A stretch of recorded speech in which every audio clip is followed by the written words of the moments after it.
Assalamualaikum warahmatullahi wabarakatuh. Selamat siang, shalom, salam sejahtera bagi kita semua. Perkenalkan, kami dari kelompok 3 untuk memenuhi tugas EAP yaitu Etika dan Akuntabilitas Publik. Kelompok kami yaitu mendapatkan topik tentang diskriminasi. Baik, sebelum kita memulai untuk podcast pada kali ini, izinkan saya sebagai moderator untuk memperkenalkan diri. Perkenalkan, nama saya Indira Gusiatyaningrum dengan NIM 2404 0674 241 dan dilanjutkan oleh rekan saya, Fiona. Perkenalkan, nama saya Fiona Putri Tabubolon dengan NIM 2404 067 4242. Perkenalkan, nama saya Adi Ratna Rani Maharani Puspanegara dengan NIM 240 40 674 250. Perkenalkan, nama saya Alvan Pratistananto dengan NIM 2404 0674 244. Perkenalkan, nama saya Muhammad Salman Al-Farisi dengan NIM 2404 0674 221. Oke, berikut sudah perkenalan dari kelompok kami. Setelah ini kami akan masuk ke dalam podcast.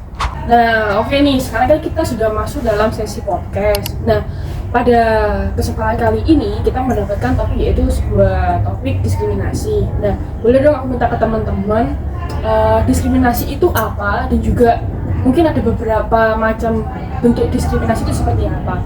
Nah, mungkin di sini ada yang bisa membantu saya dan juga teman-teman yang lain supaya kita tahu diskriminasi itu apa dan juga macamnya itu apa saja. Mungkin bisa disilakan. Nah, kalau menurut saya, diskriminasi itu tindakan ketidaksetaraan biasanya tuh terjadi atas jenis kelamin, ras, suku, agama, dan di beberapa bidang seperti pendidikan, pekerjaan, atau layanan publik dan seringkali melibatkan ketidakadilan di sosial.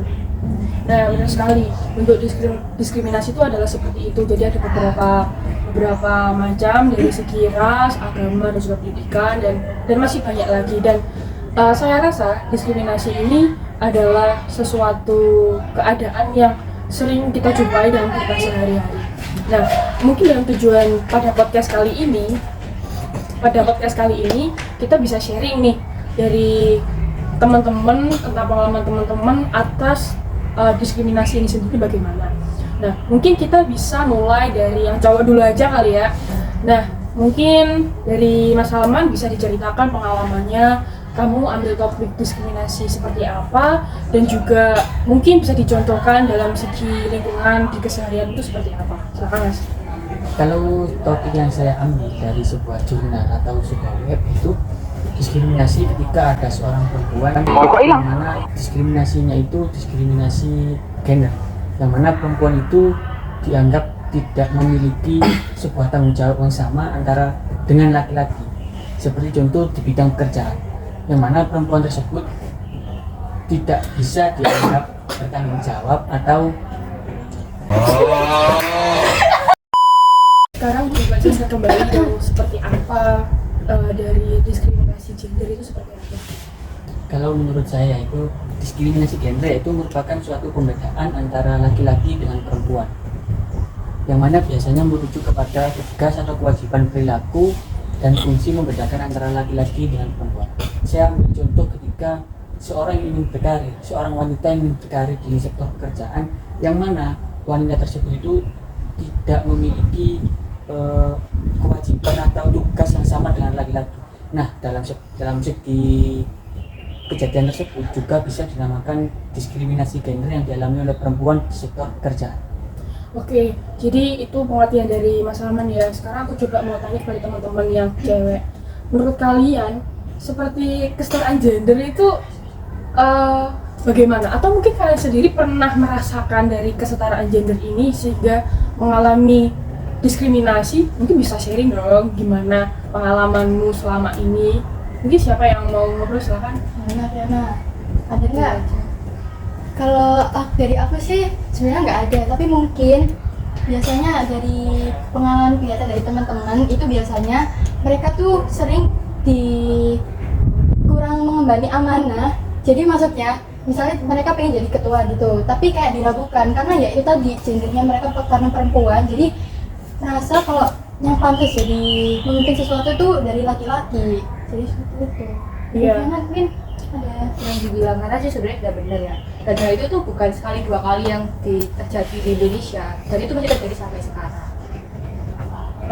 Benar sekali sih, karena aku juga menyadari bahwasanya memang kesetaraan gender di Indonesia ini sangat kuat sekali ya teman-teman, karena pikirannya kalau misalkan seorang perempuan yang memimpin itu adalah ada yang merasa jadi diri seorang laki-laki itu akan jadi turun, padahal enggak, karena menurut saya itu antara laki-laki dan juga perempuan itu sama aja. Jadi maupun siapa yang menduduki jadi pemimpin, bahwasanya ketika orang itu berpotensi sudah berarti orang itu sangat mampu untuk memimpin yang di bawahnya.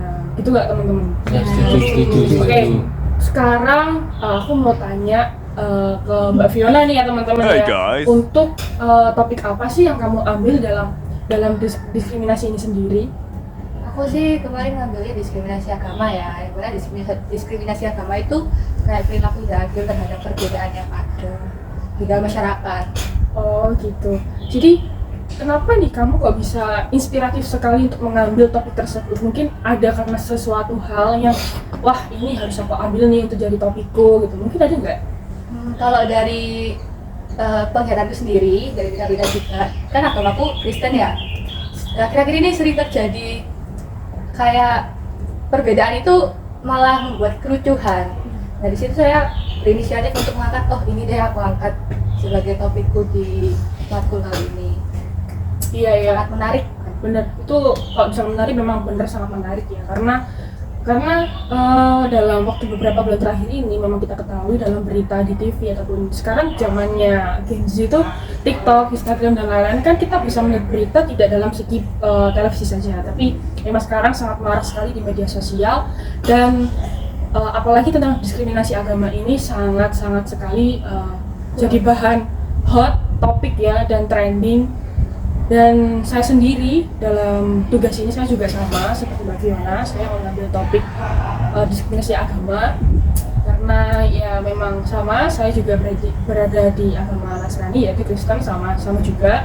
Makanya semoga dengan adanya podcast ini mungkin kita bisa saling mengerti tentang diskriminasi dari segi agama, ras dan juga gender bahkan sekalipun, untuk kita tetap untuk tidak melakukan hal seperti itu, dan kita menjadikan sebuah topik ini untuk dijadikan satu supaya adanya topik tersebut kita mau mengevaluasi tentang diskriminasi dan juga meningkatkan toleransi kita yang lainnya.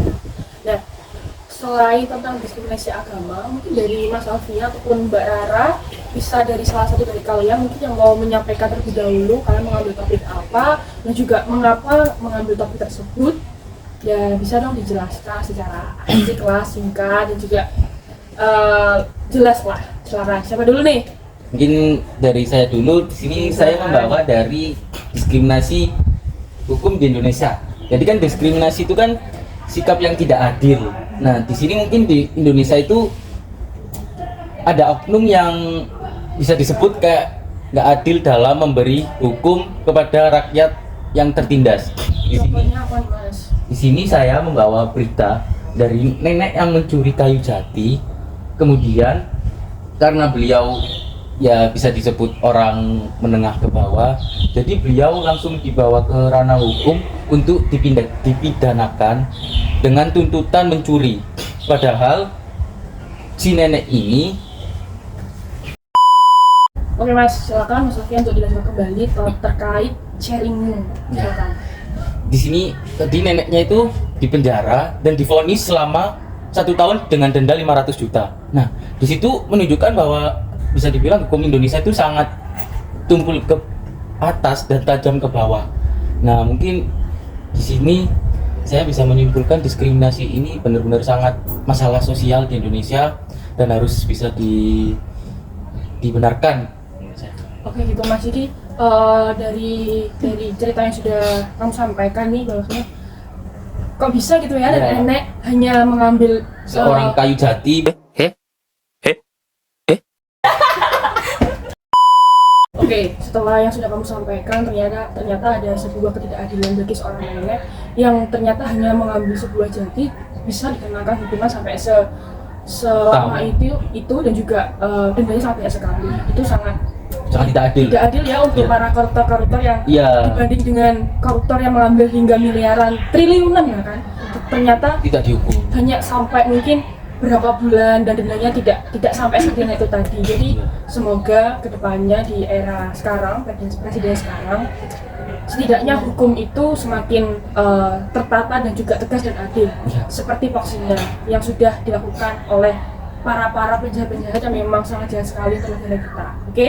Setuju, Nah, setuju. sekarang mungkin dari Mbak Rara, kamu ngambil dari topik apa dan juga kenapa kok bisa kamu mengambil topik tersebut? Jadi bisa disampaikan untuk pengalamanmu juga, lalu contohnya seperti apa? Atau mungkin bahkan ada sesuatu pengalaman dari kamu tersebut, kenapa kamu memilih itu? Silakan Mbak Rara.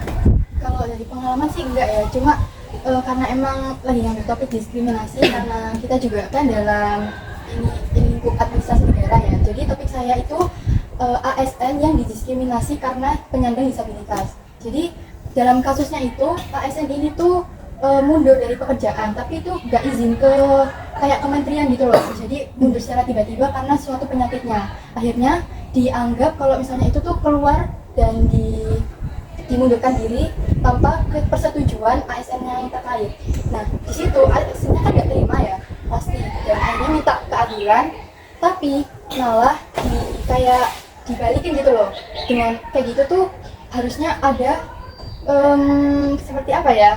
Kayak dendanya kepada negara karena sudah dibiayain secara ini, dibiayain S2 ke luar negeri, terus bahkan di beberapa bulan dia kosong itu nggak ada kabar apapun, jadi merasa dirugikan gitu loh negaranya menurut Kementerian Keuangan kalau nggak salah.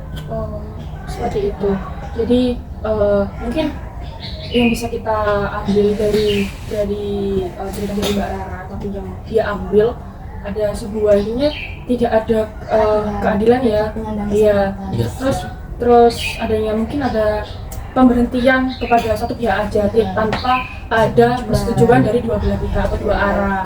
Nah, setelah kita sudah melihat semua dari adanya diskriminasi topik agama, gender, dan juga keadilan sosial, bahkan ASN, mungkin teman-teman ada yang merasa ini nggak, kayak pasti kita kan ada ya, kayak merasa sebel, kenapa sih kok ada diskriminasi di sini sampai seperti itu? Mungkin teman-teman ada yang mau menambahkan nggak sih? Ya kalau dari saya mungkin terjadinya diskriminasi di Indonesia itu mungkin karena ya bisa dibilang minimnya pendidikan dari masyarakat. Seharusnya di negara ini mulai dari kecil ditanamkan pola pikir sopan santun atau menghargai. Seperti yang diambil dari kasus Fiona atau Indira, yaitu topik kasus agama yang saya lihat itu sebenarnya intinya adalah tentang toleransi antar agama. Jadi kalau misal dari kecil sudah ditanamkan kamu harus toleransi terhadap agama lain, mungkin itu bisa mengurangi diskriminasi. Ya kalau diskriminasi sih sebenarnya masalah yang sangat besar, harus segera diselesaikan, ya dikurangi lah diskriminasinya, harus adil dan semuanya mendapatkan yang sama, itu sih. Benar-benar, apalagi kita negaranya kan sudah, maksudnya dari pahlawan-pahlawan kita sudah intinya memerdekakan kita dari mulai tahun 1945, tapi pada era sekarang kita malah merasa dijajah oleh negara kita sendiri. Jadi merasa kita tidak memiliki kemerdekaan di negara kita sendiri. Nah, mungkin bagaimana sih ya cara untuk kita menghilangkan perlahan dikit demi sedikit terkait adanya diskriminasi itu tadi, supaya kita tuh berdampingan dengan enak, meskipun dari segi agama, ASN juga supaya enak, dari sosial, bahkan dari segi gender juga. Makanya kira-kira bagaimana sih menurut teman-teman supaya kita tuh untuk caranya tuh supaya lebih tidak ada diskriminasi itu, supaya sangat banyak berkurang. Kira-kira teman-teman mau ada yang ngobrol nggak sih? Silahkan teman-teman kalian untuk ngobrol. Kalau sebenarnya dari saya itu mungkin masalah diskriminasi itu bisa dikaitkan dengan masalah kesetaraan. Soalnya dari kesetaraan gender aja udah ketahuan kalau misal ada kasta, istilahnya kasta, kayak kasta misalnya diskriminasi perbedaan itu kayak kasta orang tinggi sama orang bawah nggak boleh kayak teman atau apa gitu, pasti ada kesenjangan lah. Jadi menurut saya ya hilangkan rasa kesetaraan itu, ya semuanya sama lah, nggak ada yang laki harus kuat, perempuan enggak, ya yang gitulah. Itu menurut saya. Iya benar teman-teman. Makanya kita tuh sebagai teman atau sebagai orang di Indonesia, sebagai orang yang bermasyarakat, makanya kita mungkin bisa ya untuk mengingatkan, untuk saling membantu gitu ya. Tidak memandang lah. Iya, Tidak memandang. Pentingnya kesadaran juga. Ya. Karena kesadaran diri kan penting ya. Lalu mungkin mungkin dari saya ingin menandakan bahwasanya terkait adanya diskriminasi agama itu kan sangat sensitif ya bagi kita semuanya. Terutama saya juga merasa saya di sini adalah kaum minoritas dan juga di selingkup saya itu banyak yang beragama Muslim, dan mungkin untuk teman-teman yang di luar sana yang memang beragamanya minoritas juga, menurut saya kalian tetap harus berpendirian pada imanmu, dan juga teman-teman yang lain bisa merangkul teman-temannya yang menjadi minoritas supaya supaya tidak adanya diskriminasi itu, supaya tidak merajalela, supaya teman-teman juga nyaman di lingkupnya, tidak ada kesenjangan, tidak ada biasanya perbulian ya paling banyak ya.